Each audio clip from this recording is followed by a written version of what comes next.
เทียงเจ้าบ่มีไฟบ่บ่มีบ่มีไฟเอาเทียงไม่ถามมีไฟมีไฟโซลาร์เซลล์แบบของเพิ่นแผ่นใหญ่แล้วไปสร้างน้ำเพิ่นนะของเฮามันบ่มีมาว่าง่ายๆกับไฟกับเป็นไฟโซลาร์เซลล์คือกันแต่ว่าเขาไม่ถามเพิ่นสิแผ่นใหญ่นั่นกว่าเลยโอ้สิสร้างทำได้ของเจ้าสร้างบ่ได้บ่โอ้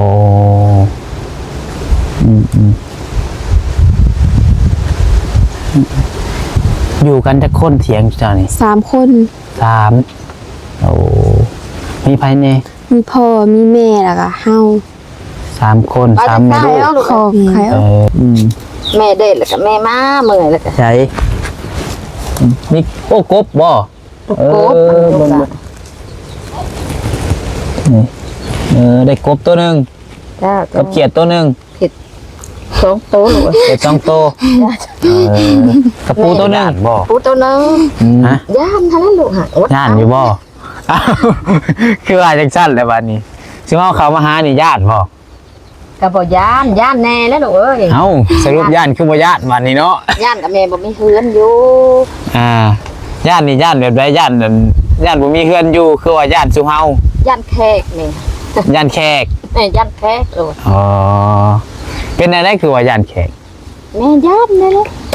บ่เคยเห็นหน้าจ้ะเห็นหน้าแล้วนี่ก็ย่านลูกย่านแบบว่าบ่เคยเห็นนี่ซื่อ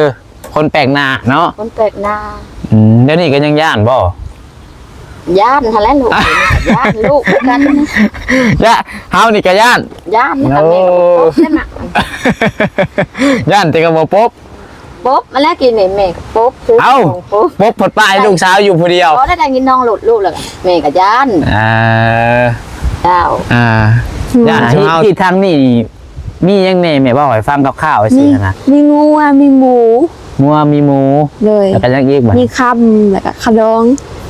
แล้วก็ขาดองเลยทำนั่นบ่กับขาดองนี่100,000 บาทแบบนี้บ่เจ้าขึ้นแล้วเนาะพากันมา2 มื้อขาดองขึ้นฮอด100,000แหละพี่น้องเอ้ยมามื้ออื่นนี่สิบ่ฮอด150,000 200,000ผมบ่ซ้ำเก่าก็ได้ลูกเอ้ยฮะซ้ำเก่า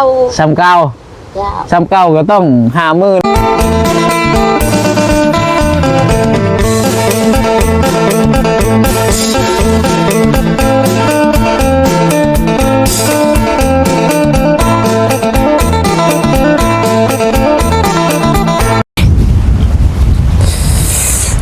พี่น้องฟ้องตัวเพิ่งมาผ่าจนเป็นห้อยพี่น้องเนาะขี่รถใส่หมวกกันน็อกพี่น้องเลยเนาะกันน็อกมันบีบจนหน้าผากเป็นห้อยโอ้ยเผื่อสิฮอดพี่น้องเลยเจิดสายเจิดครัวเมื่อกี้นี่ก็หลงทางพี่น้องเนาะพอดีว่าน้องมาไซมาตามหาน้องผู้นึงพี่น้องเนาะที่ว่าทางทีมงานเข้ามาเมื่อวานนี่แหละพี่น้องเลยพอจะเข้ามาเมื่อวานนี่ก็ค่ำพี่น้องเนาะออกมาแต่บ้านช่องพี่น้องพาแฝดนะก็ค่ำพี่น้องเลยเป็นน้องภาษาพดขี่รถจักรมาผู้เดียวพี่น้องเลยเนาะกับอีกอย่างมันหนาวแน่พี่น้องเลยก็เลยว่าบริข่าวมาที่แรกว่าสิข่าวมาพี่อยู่พี่น้องเลยเนาะเมื่อนี้ก็มีโอกาสมาฮอดจอดเทิงแล้วพี่น้องเนาะเพื่อสิฮอดกับป๊อโตลงไปอีกทางนึงเมื่อกี้นี่พี่น้องเนาะมีแต่ดินทรายพี่น้องเอ้ยเมนอยู่บ่ว่าเข้าไปก็มีแต่ป่ามีแต่ดงพี่น้องเอ้ยโทรถามเบานิ้วพี่น้องเนาะลงทางแล้วเพิ่นว่าเนาะไกลแต่โทรถามเพิ่นสั่นเลยจักสิซอดใช่แล้วพี่น้องเนาะ เข้าไปไกลเติบประมาณลัก2 ลักผมจากน้องบัดไซลงเข้าไปก็ได้เนาะ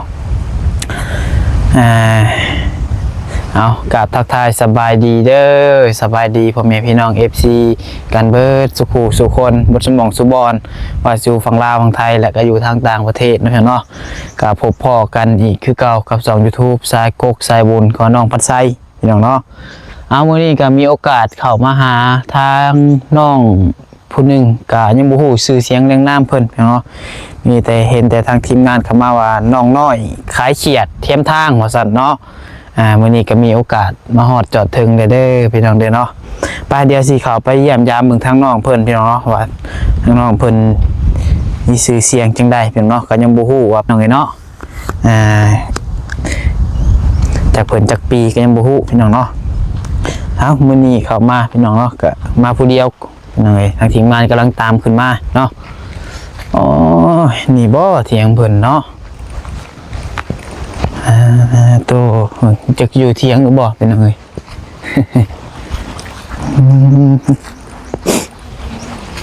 เบิ่ง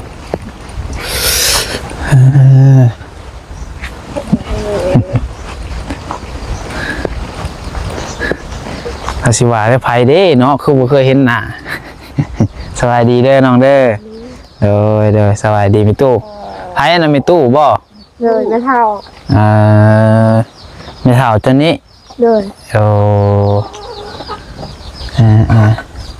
อ๋อโธ่หากระเซียนตัวจริงเพิ่นพี่น้องใช่หาบอลนั่งบ่นั่งใช่ บ่นั่งบ่หาให้อ้าย บ่มันนั่งลงกับน้องเพิ่นจักหน่อยนี่นะ นั่งนี่บ่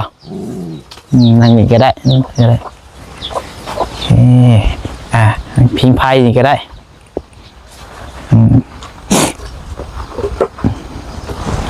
อึ๊บเอ้ยตัวนี้จูดบ่ตัวนี้ มันเป็นที่ทานไข่เด้อ โอเคแป๊บนึงเด้ออึ๊บตัวตั้งกล้องก่อนเห็นไหมโอ้ยอย่างนี้บ่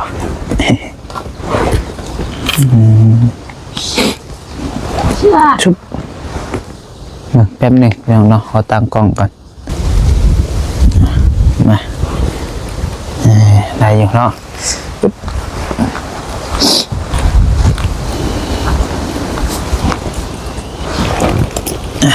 คนหนังไก่เนี่ยเด้อได้อยู่แล้วว่า ได้ ไปดีเด้อพี่น้องเด้อดูแค่นึงนี่แค่นี้โอเคก่อนอื่นขออนุญาตเด้อ เลย จะซื้อยังล่ะ ซื้อน้อย ซื้อน้อย เลย โอ้ก็เรียกว่าทางทีมงานเอิญนั้น อิ่ว เอิญอยู่บ่คือว่าเขามาเห็นคือ เห็นน้องน้อยตามแคมทางผมมาน้องบ่ใส่เลยคือว่าบ่ได้คือว่าน้องเพิ่นซื้อน้อยได้พี่น้องเนาะเฮ้ยเป็นเรียกยังล่ะมาจะบ่ เลย อ้ายซื้อไซเด้อ เลย จักอายจักน้องพี่น้องเนาะก็เอิ้นอ้ายไปก่อนเจ้าจักปีเลย 15 เลย ว่ายันว่าน้องเพิ่นอายุหลายกว่าเนาะน้องซะพี่น้องเนาะว่าลื่นเพราะว่าอ้าย20ปีแล้วจะ15เนาะ เลย น้องน้อยพี่น้องเอ้ยคือว่าอีกชื่อหนึงเอิ้นหยังก็ อิ่ว อิ่วโอ้ชื่อแท้บ่อิ่วนี่ สุรินทร์ ชื่อลินน้อยให้ได้ซะ สุแท้ น้อยชื่อแท้โอ้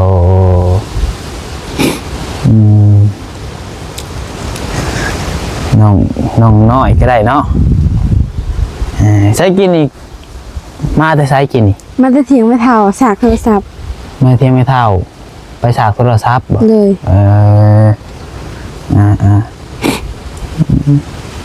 เที่ยงเจ้าบ่มีไฟบ่ บ่มี บ่มีไฟเอาเที่ยงไม่เท่ามีไฟ มีไฟโซลาร์เซลล์แบบของเพิ่นแผ่นใหญ่แล้วไปสากน้ำเพิ่นนะของเฮามันบ่มี เพราะว่าง่ายๆกับไฟกับเป็นไฟโซลาร์เซลล์คือกันแต่ว่าของไม่เท่าเพิ่นสิแผ่นใหญ่นั่นกว่า เลย โอ้สิฉากโทรศัพท์ได้ของเจ้าฉากบ่ได้บ่ บ่ โอ้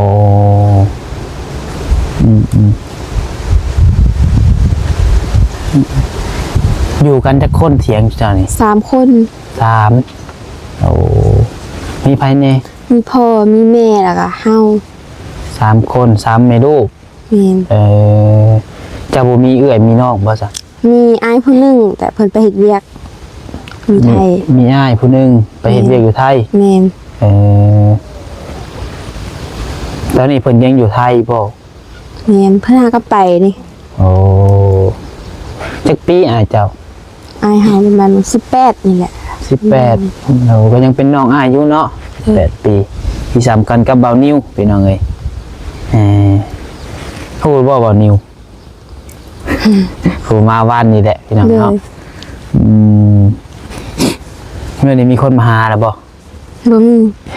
มีอ้ายแหละมาผู้เดียว คนแรกเลย กินอีกาผู้ไปอีกทางหนึ่ง มาหอดทางแวนนี่นะวันนั่นเลยมี2แยก บันอันชวนอ้อย แน่ๆสดน้อยเบานี้ว่าอันไปหอดหันเลยเลี้ยวซ้ายเด้อคุณน่ะมันจะมีอีกเลี้ยวซ้ายก็เลี้ยวเลี้ยวซ้ายเบิด2ว่ะว่ายทางนี้กับไปเลี้ยวซ้ายจนผูกไกลเติบเผาไปผมมีแต่ป่ามีแต่ดินทรายว่ะเฮ้ยแม่นอยู่บ่วะนี่พอดีไปอีกหอดนั่น2แยกอีกก็เลยโทรถามเพิ่นแม่นอยู่บ่เฮ้ยว่ะใช่มันคือมีแต่ป่าแต่ดงแท้ว่ะบ่แม่นเด้อนะว่ะพอดีผมกลับมาคืนว่ะเข้าไปไกลเติบเจิดทรายเติดครัวคือนี่ปัวมีแต่ดินทรายพี่น้องเอ้ยทางเข้าไปกินนี่ฮะเพิ่นว่าทางมาเฮือนน้องเพิ่นนี่บ่มีดินทรายว่ะเอาแล้วอ่ะคนละทางแล้วซะเลยกลับมาตั้งหลักใหม่ทางเข้าพวกพี่น้องเอ้ยจังมาถือว่าอยู่หอยตีนรถก็คือบ่เห็นว่าตามตีนรถทีมงานเข้ามาหั่นแหละทีแรกพี่น้องเนาะโอ้ยมาผู้เดียวอีกว่ะเสียวสันหลังว่าบ้าพี่น้องเนาะเข้าไปป่ากินกามาฮอดเจอถึงแล้วพี่น้องเนาะเพื่อเป็นครั้งแรกของน้องปัดไซที่ว่าเขามาหาทางน้องเพิ่นมื้อนี้บ่ได้ไปขายยังบ่บ่มีนะขาย มีน้องขายล่ะเลยแต่ละมื้อหาไปขายยังซะ ใครเครียด ไปขายเครียดเลยขายแต่เครียดนี่บ่แม่นส่วนหลายนี่ขายแต่เครียดน้ำมันบ่ได้ขายบ่เม็ดยามมันแล้วยามมันยามเลยมันหายากก็ง่ายกับยามนั้นคะแนนว่ายามยังได้ขายอันนั้นบ่สมมุติว่ายามหน่อไม้ก็ขายหน่อไม้หาหน่อไม้ขายเลยยามปูยามปลาคือยามนี่ยามยังยามยังยามนี้ซะหน่อยก็ยามมีไข่เครียดซะหน่อยก็มีไข่มดแดงขายเครียดแม่นอ๋อกับเนี่ยไข่มดแดงขายมีแล้วบ่ไข่มดแดงนี่มันมีแต่มันยังบ่ตึงว่าไงไข่มันยังเงินน้อยนี่ก็เรียกว่ามีขนาดเป็นเย่ได้เลยมาขายให้เด้อเลยมากเลยได้พี่น้องน้องครอบครัวน้องปัดไซเมย์นี่เฮงมากพี่น้องเลยมากินพวกอาหารธรรมชาติอาหารบ้านๆเฮาไปขายเขียดแต่ละเถื่อนี้ได้มือเท่าไรมือ50-60มือ50-60พันกีบเลยโอ้ได้เงินมาเลยชื่อยังซื้อบัตรซื้อกินขนมพร้อมไว้ขายเลยเจ้าเป็นคนเก็บเงินไว้เองกับคำเครียดแม่กะคำเห็นเข้ากันกับปั้นกันกับแม่คะแนนว่าเขียดแม่น้ำของเจ้าน้ำหันไปขายได้เงินแล้วแบ่งกันเลยเมื่อตัวเบาลี่ซื้อซอยได้เท่าไรขายได้เท่าไร100,000เราให้100,000บอกเลยคือว่าเจ้าตั้งขาย100,000อยู่แล้ว100,000เลยอ๋อโอ้ยหนาวพี่น้องเจ้าว่าหนาวบอกหนาวขึ้นมาเทียมเท่า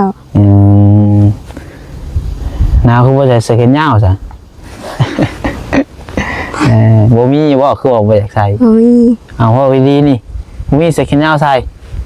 มีเสื้อแต่บ้านเสื้อแต่บ้านนี่ยังบ่ได้ซักยังแกว่าผมมีเสือแขนยาวจักโตส่งเสือแขนยาวไปจักโต2 โต2 โตเครื่องนุ่งแบบธรรมดานี่ได้ซะส่งเสือสังนี้ลายอยู่บ่บ่ค่อยมีโอ้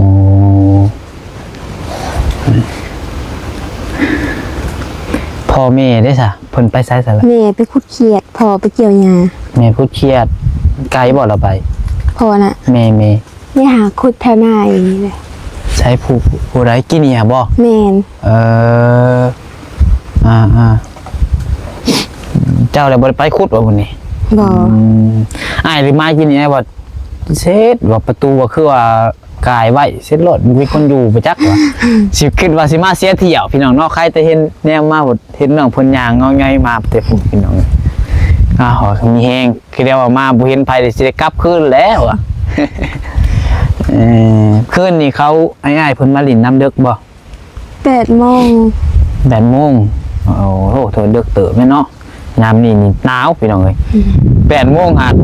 จนนั้นอาบน้ำเขานอนแล้วคืนนี้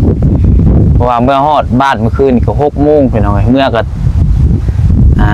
พอเพิ่นกะ เป็นห่วงอะไรพี่น้องเนาะเพิ่นก็ว่าอย่ามาเดึกมาค่ำร้ายผมเอาขี่รถจักรไปผู้เดียวมาผู้เดียวกับมันหนาวนี่พี่น้องคือหูเขาแหละยามนี่เราก็บ่อยากให้เมื่อค่ำเมื่อดึกก็บ่ได้ค่ำดอกออกแต่ว่าง่ายก็เฮาถ่ายงานแล้วนี่กลับเมืองก็ประมาณ5:30นเพื่อฮอดก็ประมาณ6:30น7:00นพี่น้องเอ้ยแต่มันก็มืดนั่นแหละเนาะ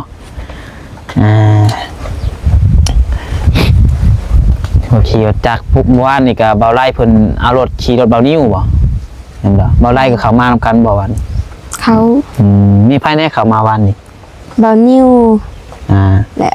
เบาเหย้าแล้วก็เบาแก้วแล้วก็ไอ้อันไหนตัวนึง ไอ้อันใดไอ้ไล่ เบาลี่ เบาลี่นำเบาไล่นำแล้วก็ไผประธานบ่บ่ตูน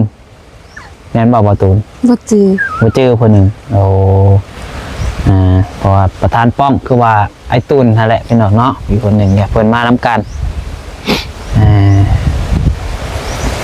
กินข้าวแล้วบ่ กินขนมกับต้มมี่ กินขนมกับต้มมี่ เลย สลายบ่ได้สู่กินข้าวบ่เอ้าคนงามนี่กินตัวต้มมี่บ่คนงามนี่ฮะบ่อีหลีนี่เอ้า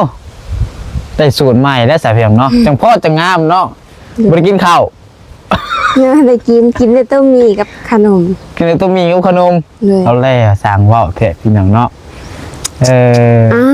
ชุนกล้องคอยล่มเด้อคอยจับจะเมื่อน้ำเอ้าข้าวมื้อหนึ่งกินจะคาบ บ่มันบางเทื่ออะคาบ1 2มีแต่ต้มมี่บางเทื่ออะ สลายได้กินแต่ต้มมี แม่น โอ้ย มีต้มมี่ขนม มักบ่ต้มมีกินประจำทุกมื้อเลย แม่น บ่ได้ขาด มื้อก็บ่มีแล้วก็บ่ได้กิน อ๋อว่ายังไงก็จะมักต้มมีเนาะเด็กเส้นได้สันนี่เนาะ เด็กเส้นเบิ่งทรงนี่พี่น้องเนาะเอามากินต้มมีได้ซะ ข้าวเปียกเพอได้หมักอยู่บ่ มัก หมักคือกันแสดงว่าเด็กเส้นดีพี่น้องเอ็มน้องเพิ่นนี่มักกินเส้นบ่แม่นจังไดมักกินเส้นความหมายหั่นนะพอดีแล้วสาหารอ้ายขายของกินขายเพอมื้อหน้าสิมาผากเด้อสิมาให้ซีมกินบ่ กิน ขณะของกินนี่พอได้อยู่พี่น้องเอ้ยจะขณะมีโอกาสมามื้อหน้าสิเอาข้าวมาฝาก เลย กินเพอคือข้าวเปียก คือ เพอโอเคนอนรับอยู่บ่คืนนี่ รับ ฮะนั่นนอนบ่รับ รับ สมัยเขามาหาหลายคนนี่เป็นยังไงดีใจอยู่บ่ ดีใจ ดีใจ เคยแบบมีคนเขามาหานี่บ่ บ่เคยจักเทื่อ คือว่าครั้งแรกเนาะ เลย เดี๋ยวมีคนแปลกหน้าก็ว่าได้เนาะ เลย ก็บ่ได้รู้จักกันมาก่อนเด้พี่น้องเอ้ย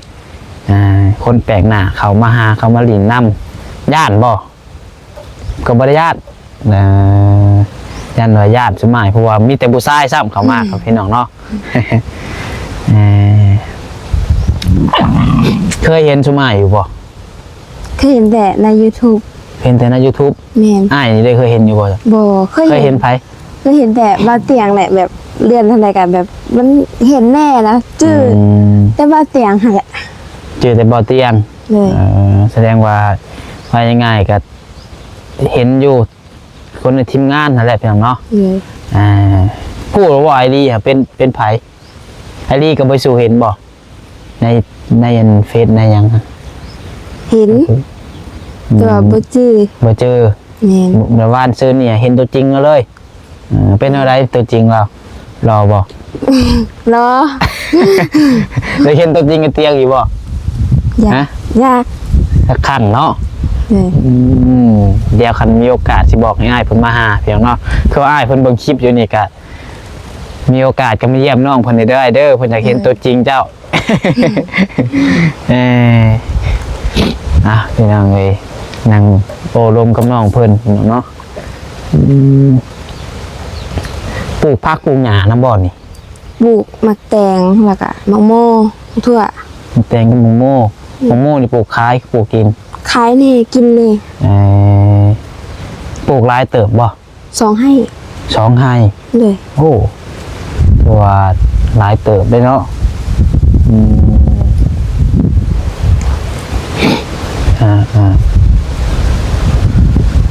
แต่ละปีนี่ปลูกทุกปีบ่นะ บ่หากระสองเทื่อปลูก หากับปีนี้ปีที่2เพราะว่าปีนี้2เทื่อแล้ว แม่น แม่นยังเลยปีที่2 หากระสองเทื่อบ่ ความหมายปลูกมังโม่หั่นน่ะเอ้า สิว่าไว้เลย ว่าไอ้ถามจะว่าจะปลูกมังโม่นี่ปีกายนี่ก็ปลูกบ่ แม่น แล้วก็ปีนี้ก็ปลูก แม่น พอดีเป็นปีที่2นี่กินนี่น้องเพิ่นบ่เข้าใจความหมาย สับสนเองสับสนถามเองสับสนเอง สองปลูกเท่าไรก็2ให้บ่ แม่นมักทั่วมักแตงมักโม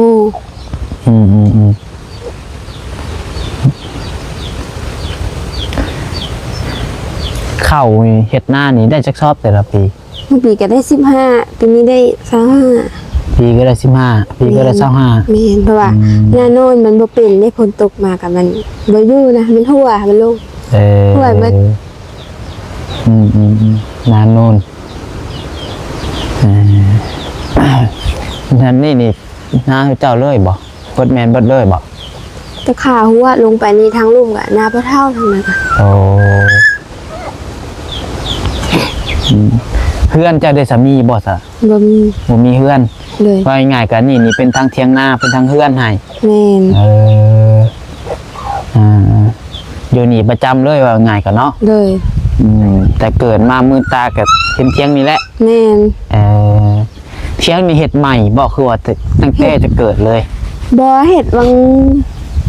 จะโดนเถียงแต่ช่วงสีดำนาแต่ว่ามุ่งลังกะสีใหม่ตอนวังที่เกี่ยวข้าวนี่แหละ เทียงนี่เป็นเทียงเก่าเดี๋ยวเอาแปลงใหม่ซื่อ โดย โอเค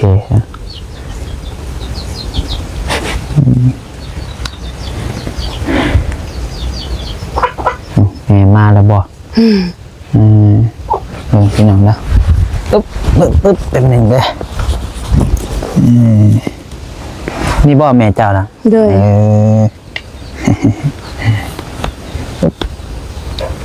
ได้ลายบ่ฮะ บ่ได้หลายเนาะ งั้นเราได้ลาย บ่แหละ เฮ้ยมานั่งใกล้ลูกนี่ดูจักบาทหนึ่งนี่ โอ้ย มาแต่คุดเขียดบ่ มาแต่คุกเครียดลูก สบายดีเด้อแม่เด้อ สบายดีลูก โดย โอ้ยจังพ่อเนาะน้องน้อยเป็นงามคือไผ่งามคือเมเนาะ โอ้ยยังพอแหละพี่น้องคือกันอยู่ได้หนิเนาะหน้าตากะ บ่ลูก คืออยู่สำเร็จ11 ใช้เบิ่งโดเขียนนะไปคุดไปโดนแล้วบ่ ไปได้ซ่า ไข่อ แล้ว อก ลูก ขอไข่ออก แม่เด็ดแล้วก็แม่มาเมื่อยแล้วก็ ใช้นี่โอ้กบบ่ โกบมันลูก ได้กบตัวหนึ่ง จ้า กับเขียดตัวหนึ่ง 2โตลูก เขียด2ตัวกับปูตัวหนึ่ง ปูตัวนึง มะนาวบ่เจ้ากะ หนาวแล้วลูก หนาวอยู่ หนาวอยู่แม่ บ่มีเสื้อแขนยาวใส่บ่ มีเสื้อแขนยาวลูก โอ้กินแล้วข่าวฮะ กินแล้ว เนาะเนี่ยได้คนข่าวมาดินมาเยี่ยมยามนั่นบ่ย่านบ่ฮะ ย่านท่านั้นลูกฮะ ย่านอยู่บ่อ้าวคือว่าจังซั่นแล้วบัดนี้สิเอาเขามาหานี่ย่านบ่ ก็บ่ย่านแน่แล้วลูกเอ้ย เอ้าสรุปย่านคือบ่ย่านบัดนี้เนาะ ย่านกับแม่บ่มีเฮือนอยู่ ย่านนี่ย่านแบบใดย่านนั่นย่านบ่มีเฮือนอยู่คือว่าย่านสุเฮา ย่านแขกนี่ ย่านแขก ย่านแขกลูก อ๋อเป็นอะไรคือว่าย่านแขก แม่ย่านนี่แหละ บ่เคยเห็นหน้า บ่ ใช่ เคย ไหม เห็นหน้าเลยก็ย่านลูก ย่านแบบว่าบ่เคยเห็นนี่ซื่อคนแปลกหน้าเนาะ คนแปลกหน้า เดี๋ยวนี้ก็ยังย่านบ่ ย่านท่านั้นลูกย่านลูกกัน ย่าเฮานี่ก็ย่าน ย่านกับแม่ก็บ่พบนั่นน่ะ ย่านแต่ก็บ่พบ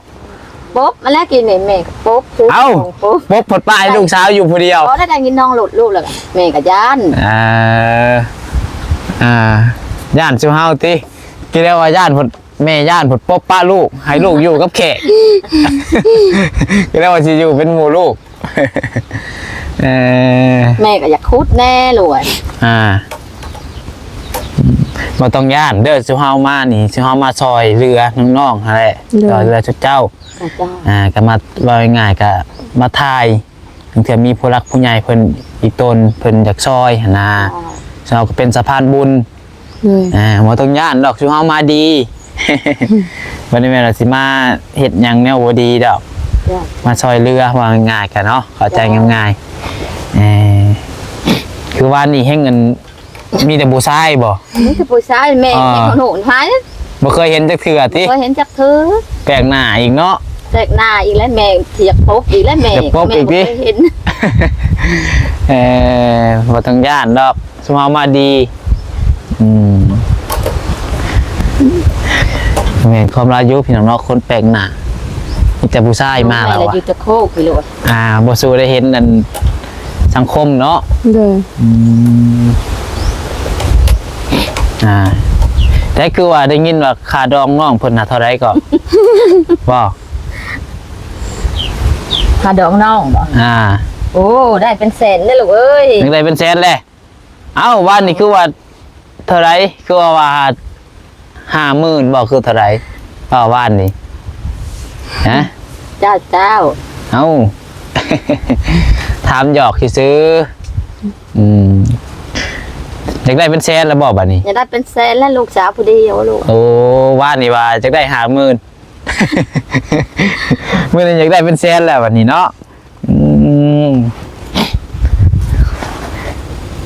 แสนบาทก็เท่าไร60ปลายล้านบ่พี่น้องเนาะ60ปลายล้านเกือบ70ผู้บ่จักคำได้มีบ่ มีแล้วลูก คำจักบาท คำบาทนึง คำบาทนึงงัวจักโตมีบ่งัวเป็นงัวตายบ่ มีแล้วเจ้า ที่ทางนี่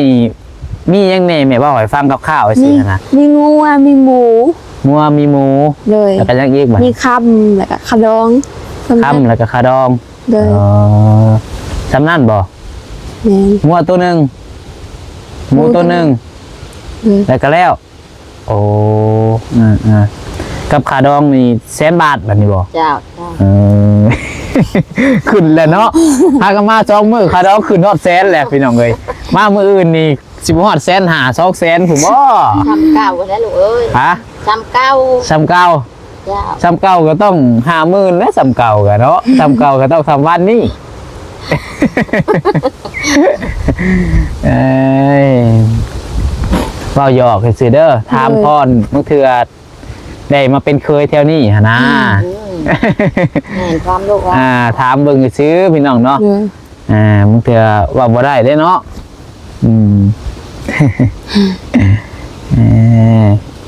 มันจะมี FC หลายคนเพิ่นก็อยากกู้น้ำขาดองน้องน้อยคือว่าคนแถวบ้านนี่ก็สิคือกันแล้วบ่ เลย เดี๋ยวหมอ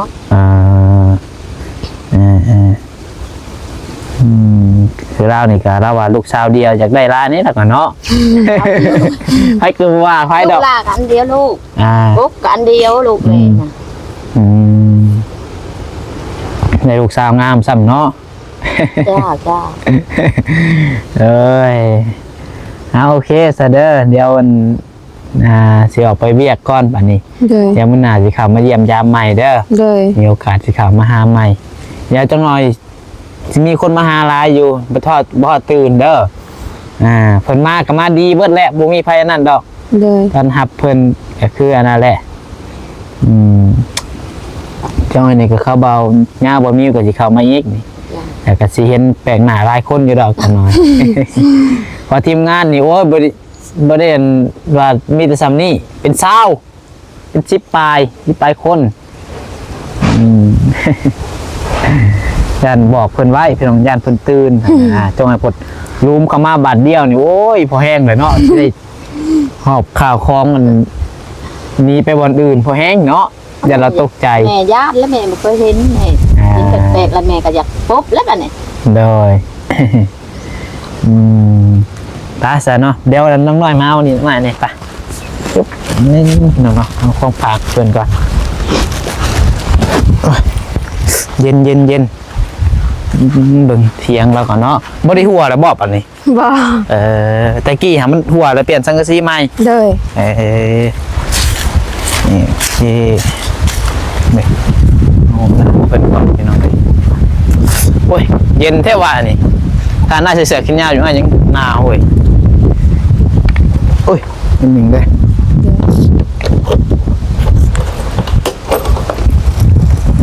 มันมีหยังมาฝากให้กันเด้อ โดย กินแต่นุ่มนี่แหละเด้อกินนุ่มใหญ่ไวๆเด้อ โดย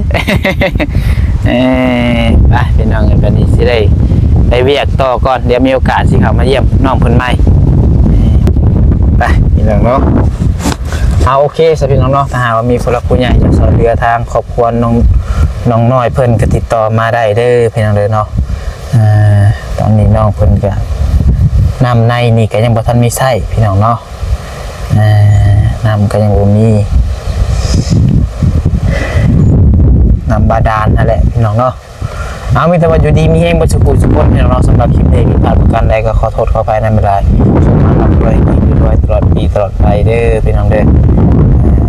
ท่านี้ก็อวยพรให้ใจทุกคนที่เข้ามารับชมสุขภาพร่างกายแข็งแรงส่งมาร่ำรวยเฮงรวยๆตลอดปีตลอดไปเนาะขอกล่าวคำว่าสบายดี